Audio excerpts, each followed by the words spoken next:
Hello everyone, আসসালামু আলাইকুম। আজকে গিয়েছিলাম হাজিরা বেবির মেলাতে আমি আর আমার ছোট বোন তিনজনে মিলে। তারপর ওখানে গিয়ে ভিতরে বেশি মানুষ ছিল না, আস্তে আস্তে সন্ধ্যা হয়ে আসছিল, একটু একটু করে মানুষ আসা শুরু হয়েছে। দেন আমি আর আমার বোন ঢুকে কিছু খাবার দেখছিলাম।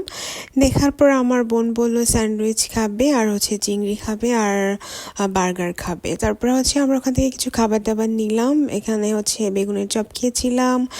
ওখান থেকে আবার আমার বোন পেয়ারা মাখা আরও অনেক কিছু খেয়েছি। দেন তারপরে একটা টিকিট নিয়েছিলাম, ওখানে লটারির ব্যবস্থা করেছে, কুপনের ব্যবস্থা আর কি। এই কুপনটা আমি জীবনে কোনো দিন কিছু পাইনি। আমার বোন দেখে বললো আব্বুকে একটা কেনো, পরে একটা কিনেছি, জানি পাবো না, তারপর কিনেছি, ছোট মানুষ বলেছে। দেন কেনার পরে অপেক্ষায় ছিলাম যে ফোন দিবে, কই কেউ তো ফোনই দিল না বন্ধুরা। তো আমার মতো কে কে তোমরা কখনোই জীবনও কোনো দিনও কোনো লটারিতে কিছু পাওনি? কমেন্টস করবা তো কে কে পেয়েছো আর কে কে পাওনি। ওকে বন্ধুরা, সবাই ভালো থাকবে। Good night.